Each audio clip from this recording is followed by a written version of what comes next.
Oh, there we go. There's good boys. There's good boys. Good Marley. Good Smudge. That's it. Okay, let's go. Let's go.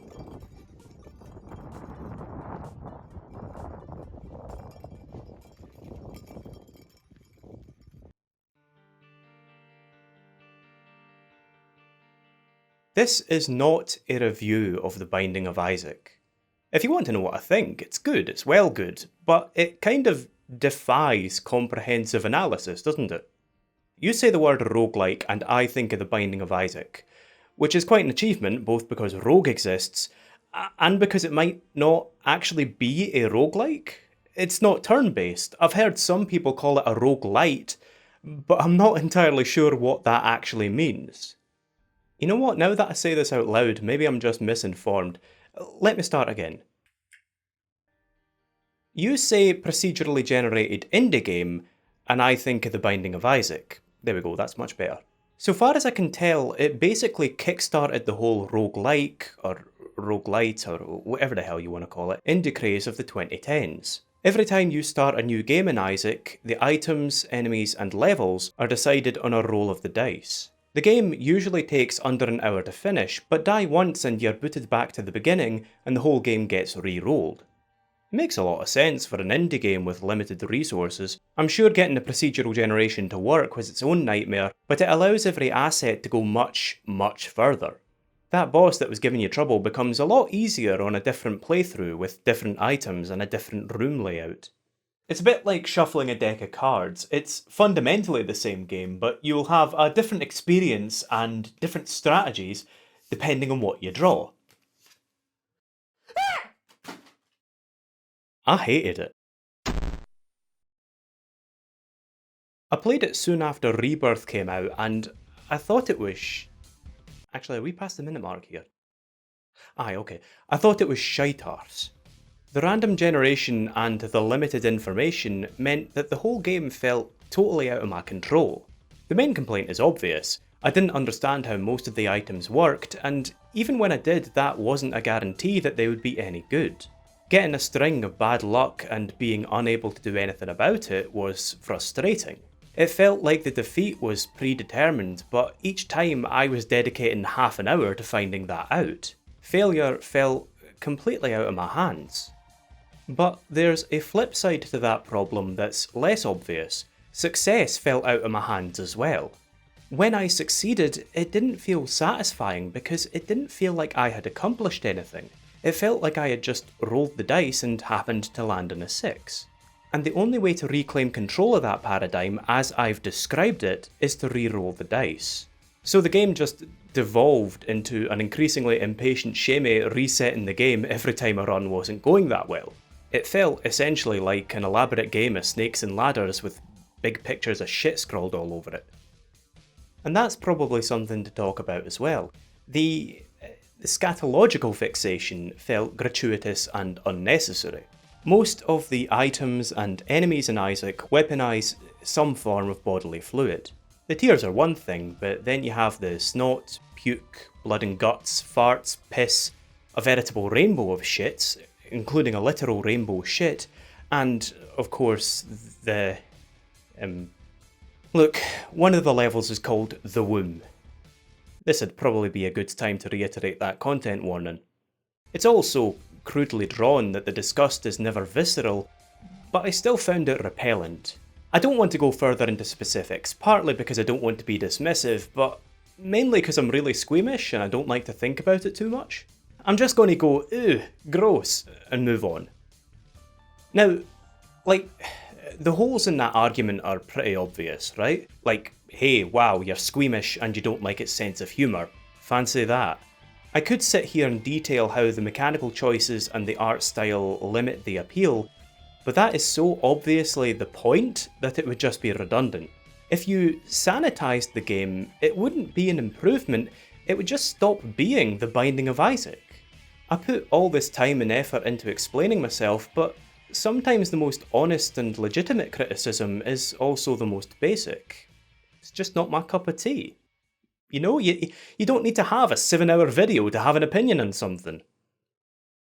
And looking back, I'm noticing just how much my opinion of Isaac says about me. Actually, no, you know what? That's not really in the spirit of things. Yeah, that's better. Because, hi, I'm Shimmy, and I'm basically an anxiety elemental. D&D references, that'll pull you in. Not any kind of social anxiety, which is why you cannot get me to shut up, and believe me, the shyest minds of our generation have tried, but pretty much everything else you can think of. Agoraphobia, batophobia, emetophobia, siderodromophobia. You get the picture. If it exists, I'm scared of it. Except dentists for some reason. Like if I'm up on the second floor, I'm gulping and sweating, but if somebody's standing over me with a drill, I'm like, on you go, mate, wire in. Weird.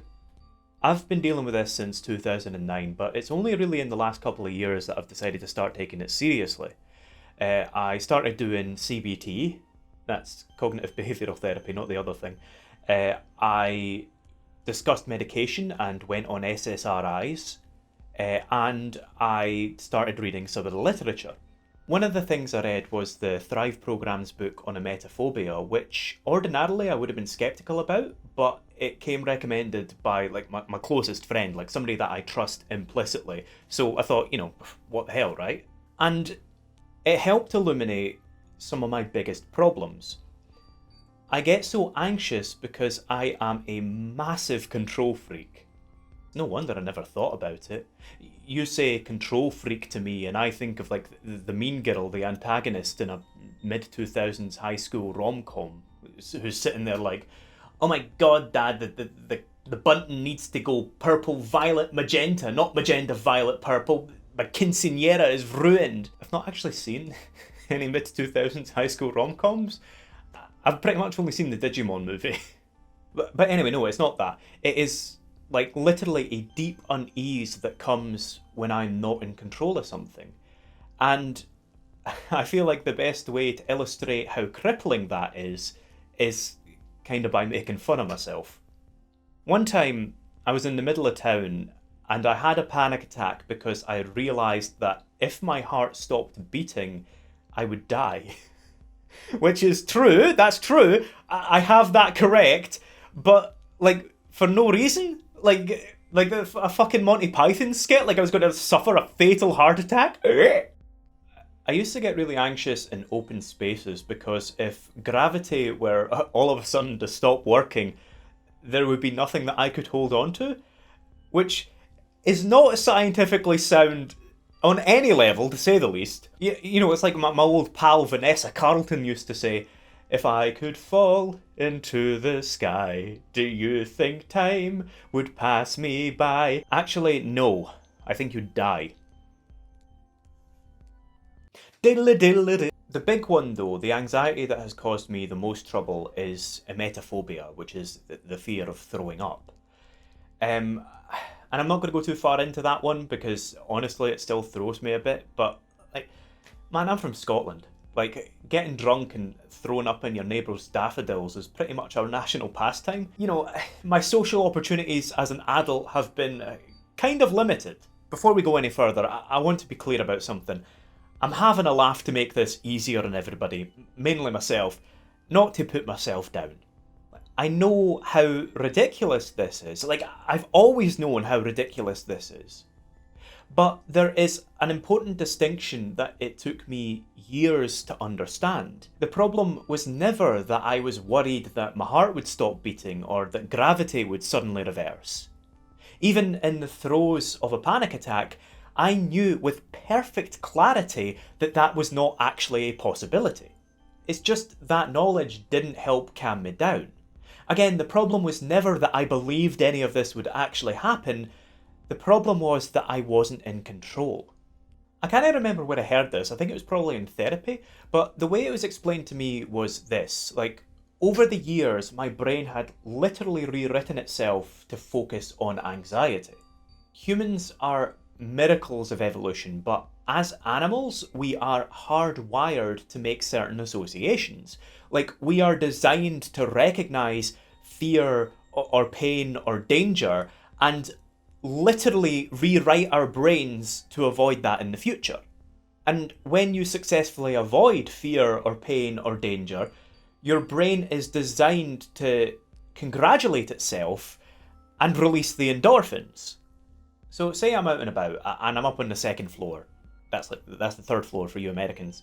And my brain goes, if this building collapsed, I would have no way of saving myself. Never mind that the chances of that actually happening are nil. Like, I know what factor of safety is.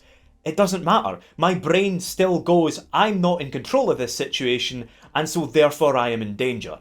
So while everybody around me, like all my pals, people that I love, everybody around me is having a laugh, I have decided, seemingly out of nowhere, that I'm in mortal peril and I need to get out of that situation as quickly as possible. So I make my excuses and I make a hasty and kind of embarrassing exit. And as soon as I'm out of that situation, as soon as I'm down the stairs, my brain automatically reinforces the mistake. It goes, oh phew, dodged a bullet there. Better remember to avoid going up the stairs in future. Like, it seems so ridiculous when I say it out loud, but so far as I can tell, that's actually what's happening. Here's the punchline. My coping mechanism during these episodes was to try and convince myself that I was in control. I would do breathing techniques, or I would tell myself, it's okay, you're in control here. And sure, that would work for a couple of seconds, but ultimately it only made things worse. Because, but believe it or not, I'm not in control of the structural integrity of the building. You know, I'm not in control of gravity. I'm not in control of my own heartbeat. At least not directly, anyway. Look, I'm conscious about going on too much of a tangent here, but I want to belabor this point. This is not something I ever could have overcome through sheer force of will. All of the mechanisms I was offered only made things worse. There's like an old chestnut among people with mental health issues that, like, you know, you've got relatives telling you, just go for a walk, just fix your sleep schedule and that'll sort you out. And like, I know, I'm not being petulant. I know that they're doing their best to help with a confusing and scary problem. But point blank, the idea that I could overcome my anxieties through better living is bullshit, and I can explain to you why in perfectly rational terms. Firstly, because I've got two poodle pointers. If they don't get enough exercise, my calves get pawed to ribbons. But mainly it's this. If my problem is that I cannot cope when I'm not in control, the solution is not for me to take more control. You know? Like, if my petrol car is filled with diesel, the solution is not to fill it with more diesel. I don't know if that analogy actually works. We're going to roll with it. I literally cannot control everything in my life. Like, literally, physically, I cannot. And lying to myself and pretending that I can is deeply unhealthy. Like, do you know how many years I spent beating myself up because I couldn't just fix my sleep schedule? Like, if I could just push through the tiredness for a couple of weeks, then I would be more productive and more healthy and I have the time in the day to do everything that I want to do. And so inevitably, when I failed, because it turns out that your body needs sleep even when you're not depressed, because every time you go outside you have an anxiety attack, I would feel even worse about myself. If I'm in control, then every time something goes wrong, then it must be my fault. Oh, so what, you didn't stick to an impossible sleep schedule? Well, you're in control here, buddy. Maybe if you just wanted it more, you'd be able to overcome fundamental facts of biology. I'm honestly not saying all of this to vent into a void rather than confront my issues. I'm saying this because I think it is genuinely useful information that I really could have done with hearing like 10 years ago. You can't just will away mental health problems. It's not futile, you can get better, but you don't get healthier by beating yourself up. It's not laziness, it's not in your head. You know, it is in your head, but that's just it, right? It's literally physically in your head, it's a chemical imbalance in your brain. So, to get back to the point, you can see why I disliked The Binding of Isaac. I am made deeply uneasy when I'm not in control, and here's a game that defies any attempt at being in control. You cannae learn the layout, you cannae plan ahead with any kind of certainty anyway, and you cannae retry a tricky bit until you get it right. Recently, I was interested in trying Hades, but I thought I was probably just incompatible with roguelikes or roguelites, or shut up, you know what I mean. So, to talk myself out of spending money on a game I thought I would hate, I reinstalled Isaac as a reminder. After a few hours, I bought Repentance, spending that money I was trying to save, and after losing the next 100 or so hours of my spare time to that, I got to thinking, do you know, I think I might actually really like this. And although the game has had patches and expansions, I don't think they changed the game enough to turn me around on it so completely. No, I think what changed in the intervening years was me. Because I'm in a better place mentally than I have been in ages. The medication helps. I'm currently on fluoxetine, which you will probably know as Prozac, and I'm just feeling so much more relaxed and productive, you know? Like, it took some experimentation and some dedication to find what worked for me, and even now the insomnia is pretty bad, I have to be honest, but overall, my quality of life has improved drastically. I've always been reluctant to try medication because of the fear of it changing who I was, but if anything, it's the opposite. Like, I've not felt more like myself in ages. I've never quite been able to articulate what depression feels like, but like the best way I can put it is this, is I have always known what I want to do with my life, but now I actually want to do it. The change that I can articulate is developing a better sense of secondary control. Now, I'm heavily abridging and paraphrasing from that Thrive book here. Don't take any of this YouTube rando's ramblings as like bespoke psychiatric advice. I don't want to sound like an advert either. You need to fork over some cash for that, matey. But honestly, I have found it very helpful. And if it sounds like it might be helpful to you too, then I would recommend reading it over listening to my abridged interpretation. Anyway, my problem, as I understand it, is that I have a really strong desire for primary control.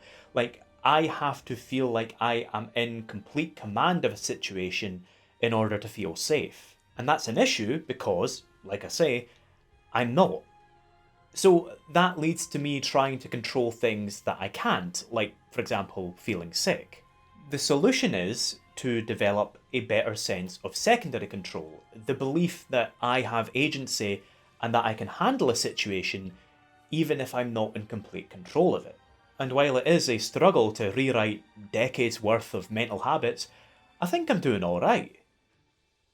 And that's great, because it means I can really start to enjoy The Binding of Isaac, a game where it's a ton of fun not being in control. Since you don't know what you're going to come across, it's impossible to plan ahead, leading to some tense, on-the-fly decision making.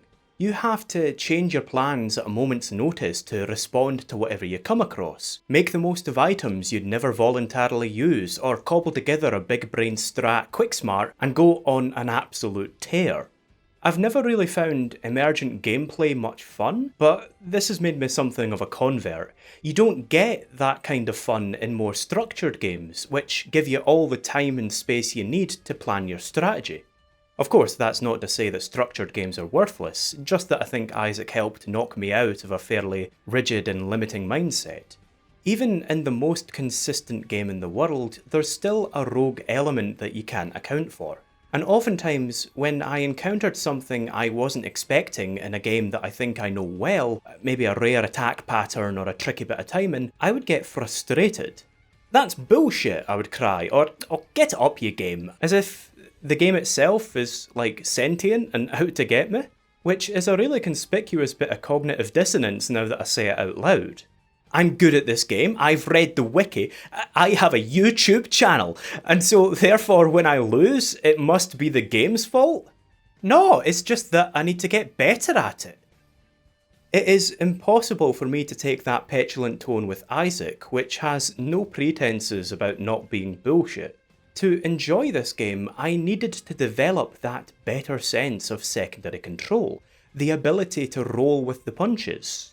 Loosening up a bit, relinquishing that need for control, lets me concentrate on dealing with problems as best I can.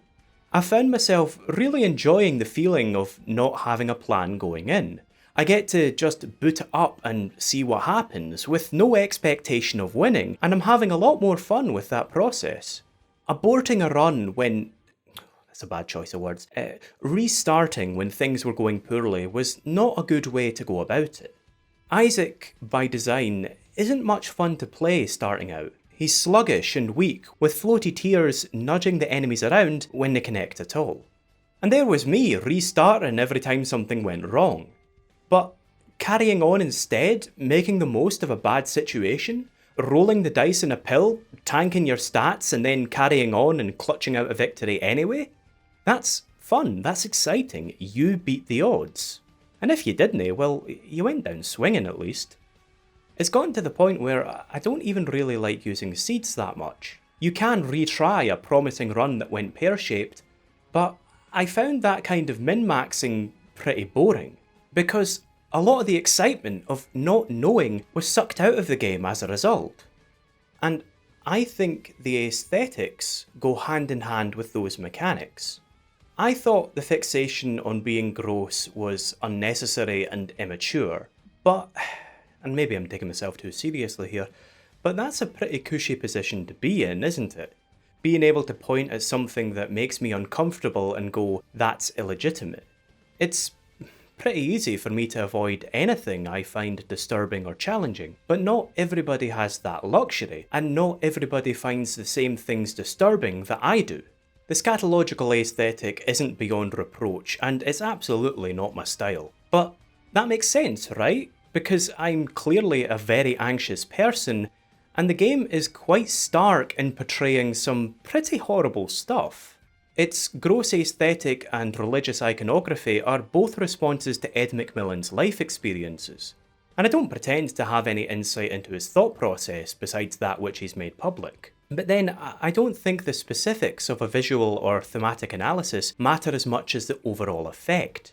I could sit here and speculate precisely what Isaac is trying to say by having Mum take the form of a watchful eye and stomping foot, or I could look into the significance of specific religious symbols. But I think the simplest imagery says all it needs to, that of a little boy crying away the horrors. The fact is, the aesthetic suits the game. The simple art, like a disturbed child's doodles, is evocative of a lack of understanding or agency, and it helps express that child's limited perspective. Isaac's horrors are very simple. Spiders and flies, pee and poo, blood and guts, biblical sins and characters, and monsters from video games. There isn't an enemy called, like, entropy or the global financial crisis of 2008. With neglectful enough parents, even everyday household objects can become their own horrors. The only way Isaac learns not to play with staplers is to pick one up and hurt himself. And sure, it's a game where your main weapons are tears, so mechanically that's a benefit. Even your power-ups are pretty macabre. But there's thematic parity there, isn't there? You, the player, don't know what anything does, and the only way to learn is to poke the hornet's nest and get stung. I don't want to give you the wrong impression. Chance is a major factor in Isaac, but the game's not just a roll of the dice, there's a lot of skill there. The more you know about your choices, the more informed decisions you can make. And having the flexibility to respond within a general set of rules is as much a legitimate skill as learning a specific strategy. The best way to learn, I found, was to just throw yourself in. You don't know what an item does before you pick it up for the first time. Sometimes you don't even know what it does after picking it up. There are plenty of mods and wikis to fill you in, and I've made use of them to be sure, but honestly, nothing gets an item to stick in your head quite like losing a run to it. The next time I see Bob's brain, I'll be making the informed decision to get it absolutely to fuck. And that decision is all the more satisfying because I've already gambled on it and lost. I'm admitting here that I lose a lot of runs just on complete chance. And there was a time where I absolutely wouldn't have had the patience for that. If you're sitting there like, that sounds awful, then yeah, I was right there with you. But in the middle of working through my control issues, I found it quite refreshing. I was teaching myself that I can handle a bad situation. I'm not in control of failing, but I will always get to be in control of what I do when I fail. I get to choose how I handle it. I get to learn from that experience and try again as many times as I like. That might sound obvious, I might sound like an idiot here, but I'm going to top that with something even more stupid. I had to rediscover the simple joy of just playing a game.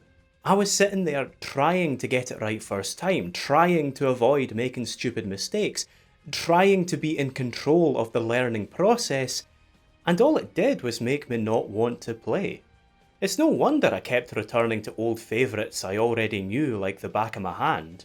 But it turns out that the best way to get better at a game is, believe it or not, just to play it a lot. And you're only going to want to play it a lot if you're having fun with it and not stressing about getting better. Take this run. Proptosis means I have to stay close to deal any kind of damage, and Ipecac causes my shots to explode. You can see the problem, you can see the incompatibility. But I ran with it, I got pretty far, and I learned something new about how the game works. I lost, sure, but I'm kinda glad it happened. What I'm saying with this, basically, is that I'm not in control of the learning process. I'm certainly not in control of losing. And that's absolutely fine, because losing at games no longer feels like a problem. Because it's not about never losing, it's about knowing that you can handle losses.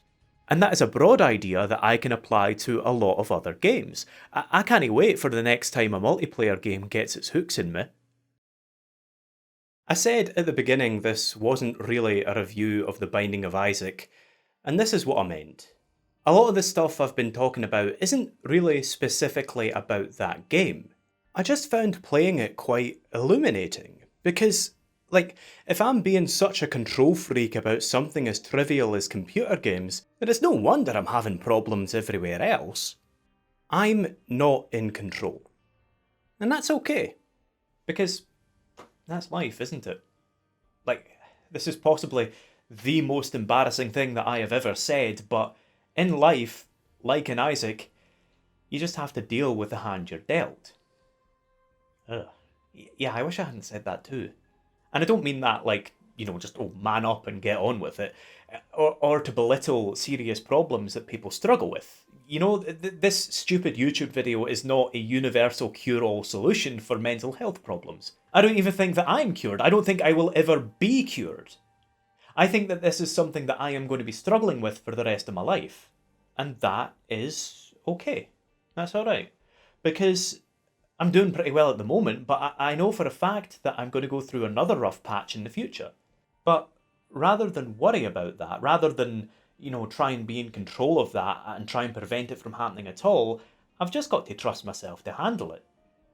I've handled all the rough patches so far, maybe not gracefully, maybe not even well, but I survived. I lived, bitch. That's the attitude of this video. And to be honest with you, it's never been the stuff that I've been anxious about that's done me in. I'm yet to fall out a third-story window and die, for example. Touch wood. This isn't a conclusion. I'm still working on my mental health, and I'll probably still be playing and streaming twitch.tv/shamey_ Isaac for a wee while yet. But that's alright, because trusting myself to handle the bad also leaves me a lot of room to appreciate the good. My favourite memory with the game came very recently, where, through prodigious luck and some pretty good decision making on my part, I ended up with a run so powerful that it crashed the first time I reached Mega Satan. And I know for a fact that at one point, that would have been an egregious sin that would have scuppered any interest I had in the game. So why do you not like Isaac, Shamey, you would ask, and I would tell that story and then act like it was some kind of mic drop. Instead, I laughed. I genuinely had a lot of fun with that experience.